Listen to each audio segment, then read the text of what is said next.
Les vues imprenables de son pont et de son kiosque ont peut-être exalté ceux qui finançaient l'opération de sauvetage, mais ce qu'il y a à l'intérieur du U-boat pourrait être encore plus passionnant. Au plus profond des eaux, au large de la côte Ligure en Italie, se trouve un secret oublié depuis longtemps. Pendant des décennies, un sous-marin de la Seconde Guerre mondiale a disparu sans laisser de traces. Son équipage perdu et son histoire enfouie sous la mer. Puis, dans les années 2000, des plongeurs sont tombés sur quelque chose qui a fait réagir les experts. Des images ont capturé un navire se dressant étrangement sur le fond marin, figé dans le temps, avec des détails qui défiaient les attentes et soulevaient des questions auxquelles aucune archive ne pouvait répondre. Que s'est-il réellement passé avec ce sous-marin perdu? Et pourquoi les images choquent-elles même les historiens chevronnés? Découvrons-le. Dernier contact et dossier de guerre. Au plus fort de la guerre en 1944, la marine allemande comptait fortement sur sa flotte de sous-marins pour perturber le transport maritime allié. Parmi les navires les plus couramment déployés, on trouvait le type 7 U-boat, le cheval de bataille de la campagne sous-marine allemande. L'un de ces bateaux était l'U-455, un sous-marin qui avait déjà effectué plusieurs patrouilles avant de partir pour ce qui allait devenir sa dernière mission. Le type 7C était conçu pour opérer sur de longues distances dans des eaux hostiles, transportant des torpilles, des mines et un équipage de plus de 40 hommes. Il était conçu pour la furtivité, capable de rester caché sous les vagues pendant de longues périodes, ne faisant surface que pour recharger les batteries ou pour renvoyer des messages au commandement. Pour l'Allemagne, chaque bateau en service représentait à la fois une arme et une bouée de sauvetage dans sa lutte pour couper les lignes de ravitaillement alliées à travers la Méditerranée et l'Atlantique. Au début de 1944, l'U-455 reçut l'ordre de se rendre en Méditerranée, une région déjà connue pour ses denses patrouilles alliées et ses champs de mines croissants. Sa patrouille ne devait pas être facile. À ce stade de la guerre, les forces alliées avaient développé des tactiques anti-sous-marines plus fortes, notamment des patrouilles aériennes coordonnées, des destroyers équipés de sonars et des champs de mines sous-marines posés pour bloquer les routes navales critiques. Pour les hommes à bord, les risques étaient constants et la pression pour mener à bien la mission était immense. La dernière transmission radio confirmée de l'U-455 remonte au 2 avril 1944. Dans ce message, le bateau a signalé sa position et son statut opérationnel au commandement naval allemand. Rien dans la transmission n'indiquait une détresse ou une défaillance mécanique. C'était une routine, le genre de message que l'on attendait pendant de telles patrouilles. Mais après le 2 avril, plus aucun mot n'est jamais parvenu. Le silence a suivi. Pendant des jours, le commandement a attendu un autre signal, une mise à jour, une confirmation de mouvement, ou même un rapport de contact avec l'ennemi. Rien n'est arrivé. Le 5 avril, les archives montrent que le renseignement naval a conclu que le bateau avait été perdu, très probablement à cause d'un champ de mines dans la mer Ligure. Les mines étaient un danger constant dans ces eaux. Disposées en rangées et souvent invisibles à l'œil nu, elles étaient conçues pour exploser contre la coque de tout navire qui passait. Si l'U-455 en avait heurté une, la force de l'explosion aurait été catastrophique. Dans les dossiers de guerre officiels, le sort de l'U-455 était simplement indiqué comme coulé par une mine, le 5 avril 1944. L'entrée était clinique, dépourvue de détails, et typique de nombreuses pertes d'U-boot enregistrées pendant les dernières étapes du conflit. Pour les familles de l'équipage, cela signifiait aucune clôture, seulement la certitude que leurs proches ne reviendraient pas. L'ensemble de l'équipage, soit plus de 40 hommes, a été déclaré perdu avec le navire. Ce qui rendait la perte particulièrement mystérieuse, c'était l'absence de confirmation directe. Aucune patrouille alliée n'a revendiqué le mérite d'avoir coulé le bateau, et aucun survivant n'a jamais été retrouvé. Contrairement à d'autres batailles en mer, où des débris ou des corps remontaient parfois à la surface comme preuve macabre, il n'y avait rien de l'U-455. Elle avait disparu sans laisser de traces, laissant seulement supposer qu'une mine avait mis fin à son voyage. Les historiens qui se penchent sur l'affaire soulignent que le lieu et les circonstances du naufrage n'ont jamais été entièrement vérifiés.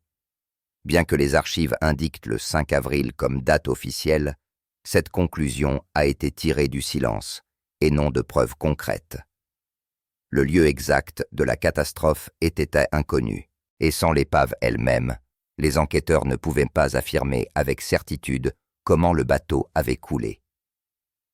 Pendant des décennies, l'histoire de l'U-455 était restée une petite entrée dans les archives navales, une note de bas de page parmi les nombreuses qui ne sont jamais revenues de patrouille. Pour la plupart, c'était un autre exemple de la façon dont le cours de la guerre a englouti des équipages entiers sans laisser de réponse.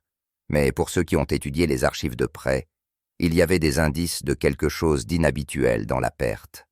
Des détails qui ne prendraient de l'importance que lorsque les plongeurs finiraient par localiser l'épave de nombreuses années plus tard. Et c'est ainsi que commence le mystère. Un sous-marin en patrouille de routine. Un dernier message radio envoyé sans alarme. Et puis, une disparition complète. Les dossiers ont été clos avec une explication officielle, mais ce qui est réellement arrivé à l'U-455 ne serait compris que bien plus tard. Découverte locale et équipe de plongeurs, plus de 6 décennies après la disparition de l'U-455 sous la Méditerranée, l'histoire semblait destinée à ne rester que dans les archives navales jusqu'à l'été 2005. C'est un plongeur local. Marco Letio explorait les eaux au large de la côte de Ligurie, près des villes de Gênes et de Camogli, lorsqu'il a signalé une vue inhabituelle sur le fond marin. Ce qu'il a vu n'était pas une épave éparpillée, ni un simple amas de rochers. C'était la silhouette indubitable d'un sous-marin se tenant droit sur le fond sablonneux. La profondeur signalée de l'épave était d'environ 90 à 120 mètres. À cette profondeur, la lumière s'estompe rapidement et la visibilité est limitée, même par temps calme. Pourtant, Marco et sa petite équipe ont noté le contour du kiosque et la forme de la coque, des caractéristiques compatibles avec un sous-marin allemand de type 7C. Bien que les premiers rapports aient été prudents, la posture verticale unique du navire a immédiatement attiré l'attention. La proue pointait légèrement vers le haut, tandis que la poupe semblait brisée ou éparpillée, partiellement enfouie dans le sable et les rochers du fond marin. Cette position verticale inhabituelle distinguait le site des autres épaves de guerre de la région. La nouvelle de la découverte s'est rapidement répandue dans les cercles de plongée locaux. Des plongeurs techniques spécialisés dans l'exploration d'épaves profondes ont commencé à planifier des plongées systématiques. Ces plongeurs n'étaient pas des explorateurs occasionnels. Ils avaient une formation en archéologie sous-marine et en documentation de navires coulés sans perturber les sites fragiles. En quelques semaines, une petite équipe équipée d'un éclairage avancé, de caméras et d'équipements de décompression est descendue à plusieurs reprises pour cartographier l'épave et capturer des images haute résolution. Les IET et les archéologues marins se sont également intéressés. Bien qu'aucun sauvetage ou excavation officielle n'ait été prévu, les experts ont reconnu l'importance historique de la découverte. Ils ont collaboré avec les équipes de plongée pour comparer les photographies et les vidéos avec les archives de guerre et les plans des sous-marins de type 7C.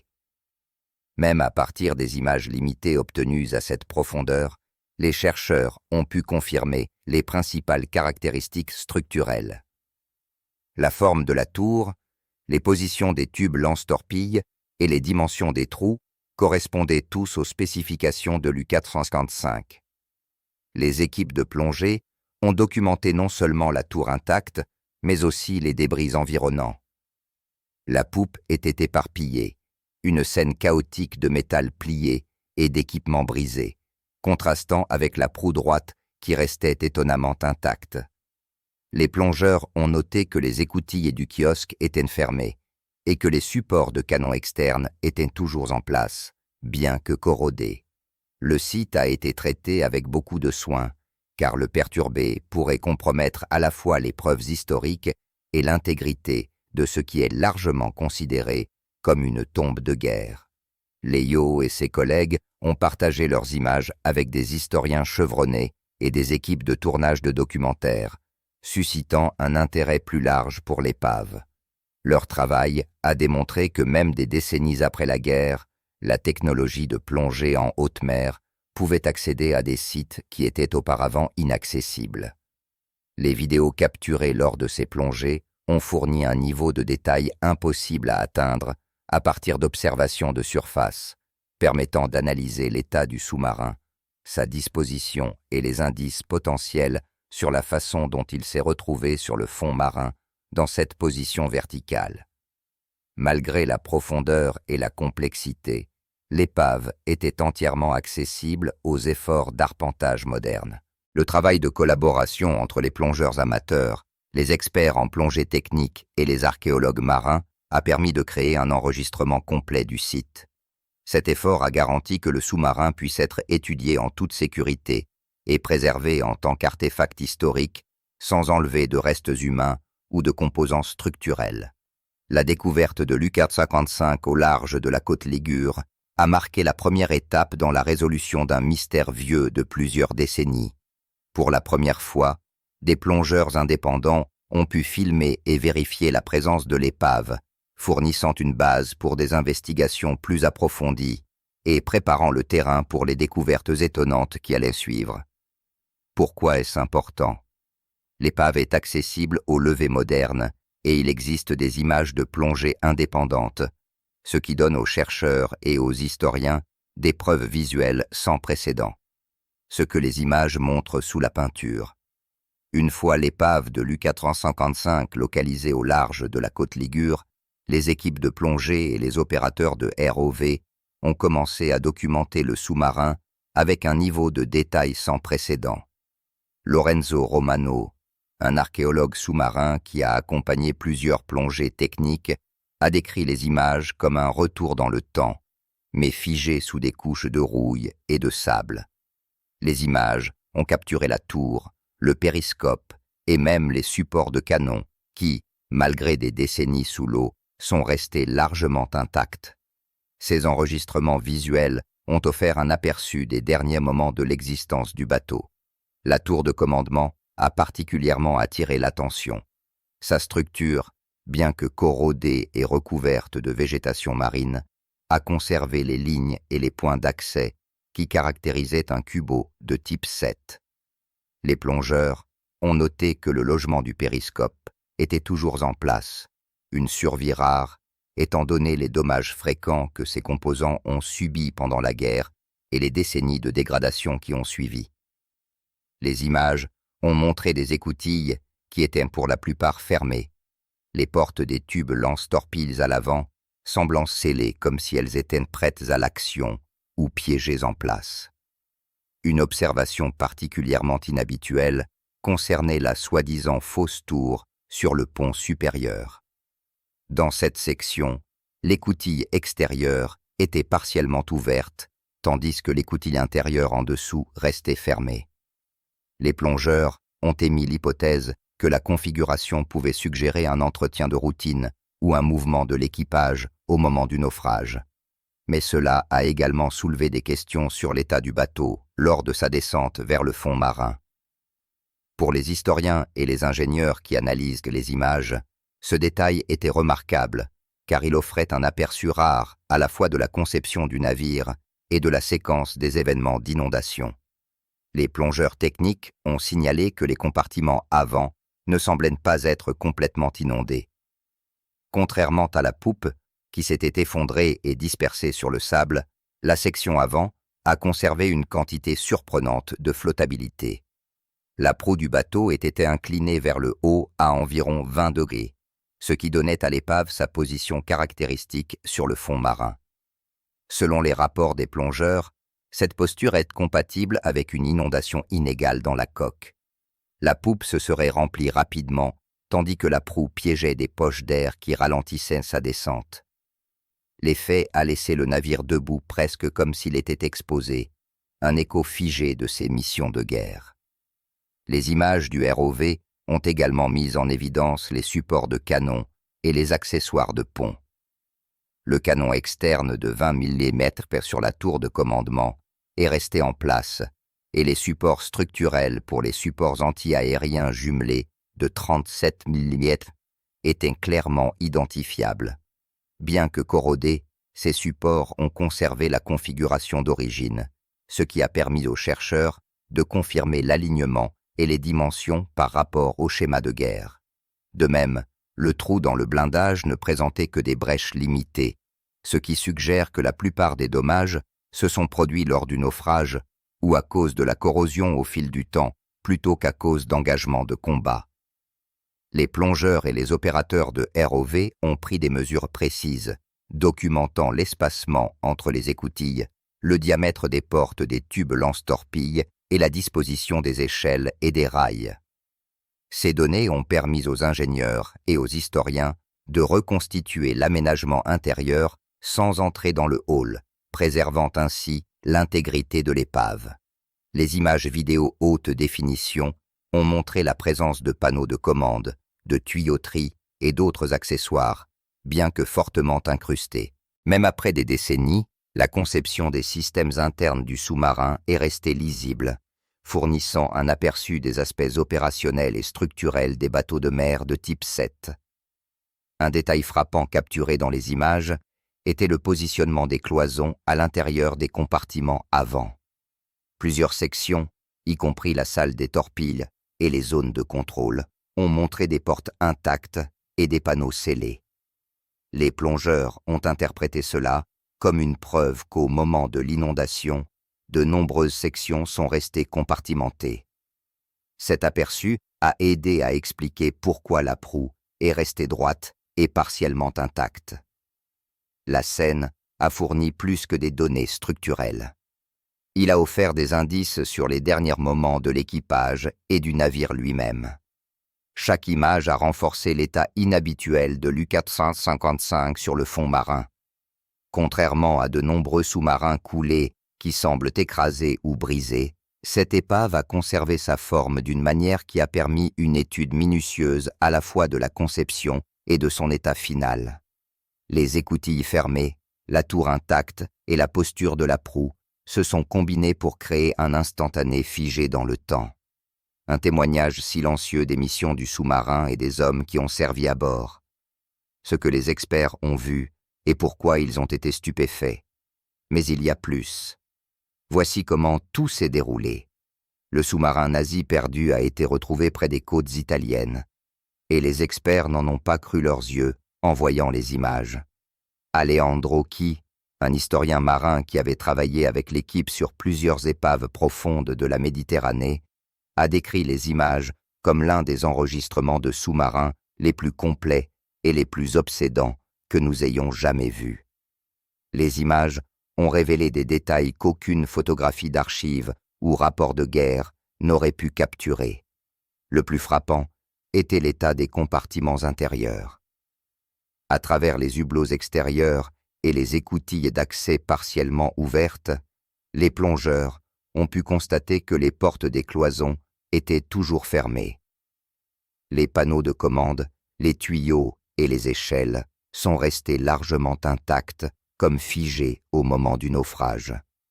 Les plongeurs ont signalé que les accessoires intérieurs, des jauges aux poignées de vannes, n'avaient pas été perturbés par le temps ou les courants dans la mesure où on s'y attendrait normalement dans une épave de cet âge.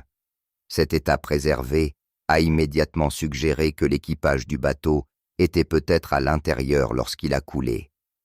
La poupe, en revanche, racontait une histoire violente.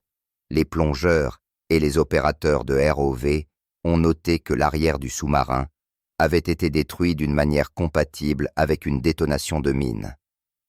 Le métal s'est tordu vers l'extérieur, les débris se sont dispersés le long du fond marin et des parties de la coque ont été arrachées. Les analystes qui ont examiné les images ont noté que la combinaison d'une section avant intacte et d'une poupe violemment endommagée correspondait aux effets connus des explosifs sous-marins sur les sous-marins. Les équipes de tournage de documentaires ont souligné le contraste.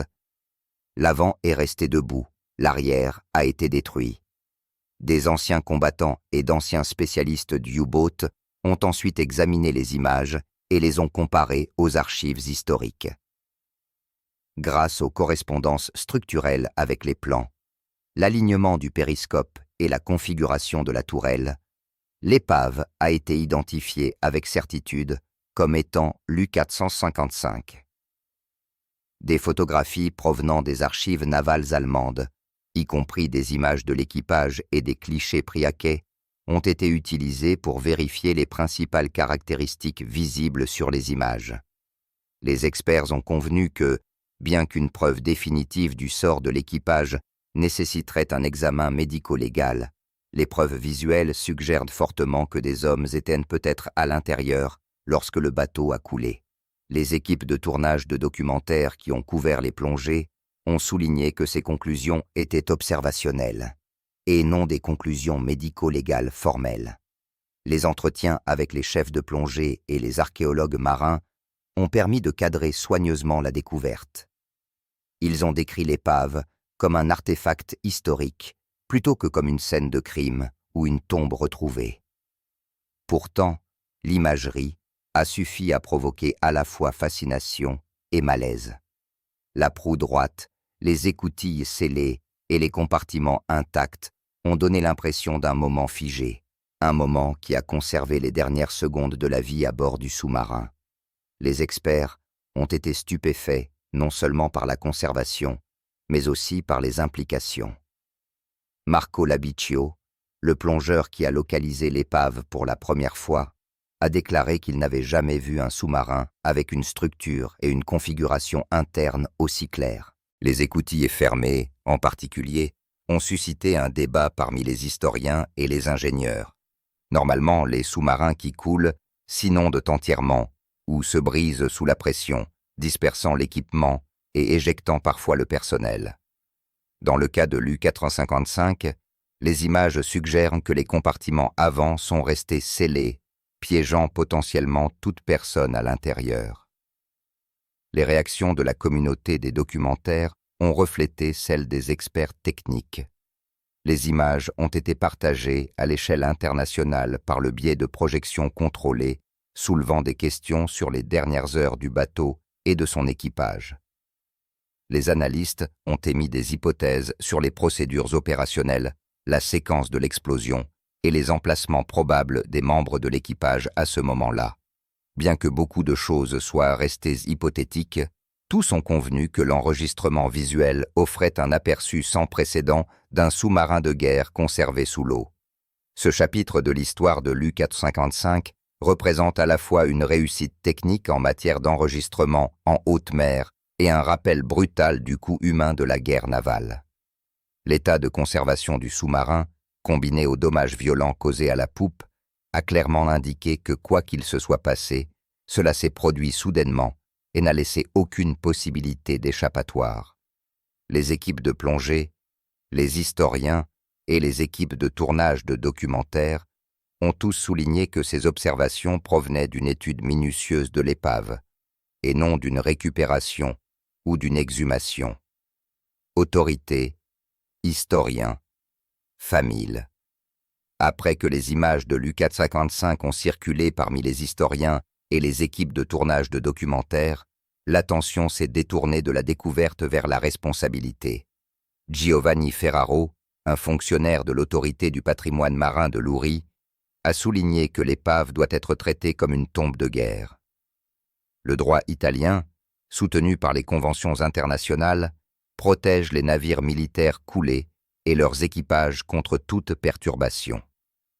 Selon Giovanni, aucune tentative n'a été faite pour récupérer ou enlever des restes humains, et toutes les plongées ont été menées selon des protocoles stricts pour respecter le site. Les archéologues marins et les groupes de protection du patrimoine ont fait écho à cette prudence. Ils ont souligné que l'épave est à la fois importante sur le plan historique et un lieu de repos final pour plus de 40 hommes. Toute tentative de récupération pourrait endommager les preuves, perturber les restes et violer les normes éthiques. Les plongeurs techniques ont signalé que tous les travaux d'étude se sont concentrés sur la documentation, les mesures et les preuves photographiques. Même les images les plus détaillées ont été obtenues sans pénétrer dans les compartiments d'équipage intacts, garantissant que l'épave reste intacte. Les historiens qui analysent le naufrage de l'U-455 pointent du doigt les dangers opérationnels comme cause probable. Les eaux au large de l'Agora ont été fortement minées pendant la Seconde Guerre mondiale, avec des champs posés pour bloquer les mouvements des sous-marins allemands et italiens. Les experts notent que les cartes de l'époque étaient souvent dépassées ou incomplètes, ce qui signifie que les commandants de sous-marins ne pouvaient pas naviguer de manière fiable sur les itinéraires les plus sûrs. Même les officiers chevronnés étaient confrontés à des risques imprévisibles. Alejandro Chi, un historien marin qui a étudié l'U-455, a fait remarquer que la combinaison des champs de mines et des renseignements de navigation limités a probablement scellé le sort du sous-marin. Bien que les spéculations sur les attaques ennemies existent, les preuves soutiennent la conclusion que le bateau a heurté une mine. Pour les familles de l'équipage, la découverte a été un mélange de clôture et d'incertitude continue. De nombreux parents ont vécu pendant des décennies sans connaître les circonstances exactes de la perte. Les projections de documentaires et les interviews leur ont donné l'occasion de voir le sous-marin, sa structure et les écoutilles préservées. Bien qu'aucune récupération médico-légale formelle n'ait été effectuée, la vue de l'épave a confirmé le lieu de repos du bateau et a contribué à combler les pages blanches de l'histoire. Les familles ont exprimé leur gratitude pour l'approche respectueuse adoptée par les plongeurs et les chercheurs, notant que la considération éthique était aussi importante que la documentation historique. Les équipes de tournage de documentaires et les groupes de plongée technique continuent d'étudier les images en détail. Ils se concentrent sur la séquence d'inondation, le positionnement des cloisons et les anomalies structurelles qui pourraient expliquer pourquoi la proue reste droite alors que la poupe a été détruite. Les analystes examinent également les petits détails comme le métal tordu autour des écoutilles et les balustrades pliées pour reconstituer le naufrage. Bien que ces études ne constituent pas des rapports militaires ou médico-légaux officiels, elles fournissent un aperçu important des derniers moments de l'U-455 et contribuent à une meilleure compréhension des opérations sous-marines de la Seconde Guerre mondiale. Les considérations éthiques et juridiques restent au cœur des discussions en cours. Aucune tentative n'a été faite pour enlever des artefacts ou des restes humains pour les exposer au public. Les autorités italiennes soutiennent que le site doit rester protégé, servant à la fois de témoignage historique et de lieu de mémoire solennelle. Les archéologues soulignent que la documentation plutôt que l'excavation est le moyen le plus responsable de préserver l'information tout en respectant ceux qui ont péri. Archives, pistes médico-légales non résolues et ce que les images changent. Avec la découverte et la documentation de l'épave, l'U-455 est passé de l'obscurité à un chapitre bien documenté de l'histoire navale. Stefano Marini, un historien spécialisé dans les sous-marins de la Seconde Guerre mondiale, a souligné que le dossier de service du sous-marin et l'historique de ses patrouilles sont maintenant mieux compris. Auparavant, les mouvements de l'U-455 étaient reconstitués uniquement à partir des journaux de bord et des transmissions radio. Mais l'emplacement confirmé du Rex au large de la côte Ligure ajoute une preuve tangible qui ancre ses archives dans la réalité. Son dernier lieu de repos a maintenant été cartographié, ce qui permet aux historiens de relier les rapports opérationnels au site physique. Les images de plongée contribuent d'une manière que les documents historiques ne pourraient jamais le faire. L'état de la coque, le placement des écoutilles et des tubes lance-torpilles et même les modifications de la tourelle fournissent aux chercheurs de nouvelles informations sur la configuration du bateau au moment du naufrage. Par exemple, des différences structurelles subtiles entre la tour de commandement de l'U-455 et d'autres sous-marins de type 7C ont été capturées dans les images, donnant aux ingénieurs et aux historiens un aperçu des variations de production en temps de guerre. Ces détails aident à affiner la compréhension des pratiques d'ingénierie navale allemande et de l'état de préparation opérationnelle en 1944. Malgré ces avancées, plusieurs questions clés restent non résolues. Les enquêteurs soulignent 3 points principaux. Le premier est la séquence exacte des événements pendant le naufrage. Bien que la poupe montre des dommages compatibles avec une explosion de mine et que les compartiments avant soient restés largement intacts, le calendrier précis et l'interaction de l'inondation et de la défaillance structurelle restent inconnus. Deuxièmement, la preuve définitive de la présence de l'équipage à l'intérieur du sous-marin au moment du naufrage n'a pas été obtenue. Les images de plongée montrent des écoutilles scellées et des accessoires internes intacts, mais sans récupération médico-légale formelle. Il n'existe aucune preuve concluante concernant les restes humains. Troisièmement, un rapport médico-légal complet sur l'épave n'a pas été achevé. Bien que les plongeurs techniques et les archéologues marins aient documenté les mesures et les observations visuelles, une enquête officielle intégrant des méthodes médico-légales modernes n'a pas encore été publiée. Malgré ces questions non résolues, l'épave a déjà influencé la recherche historique et la sensibilisation du public. Les musées et les archives font maintenant référence au site de l'U-455 dans les expositions et les travaux universitaires, en utilisant les images pour illustrer à la fois les spécifications techniques des sous-marins de type 7C et le coût humain de la guerre navale.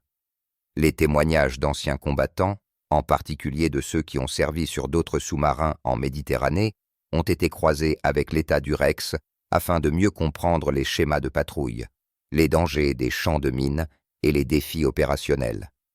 Ces interviews, combinées aux archives, aident les historiens à interpréter l'épave dans le contexte plus large des opérations de guerre. La découverte encourage également la poursuite des études.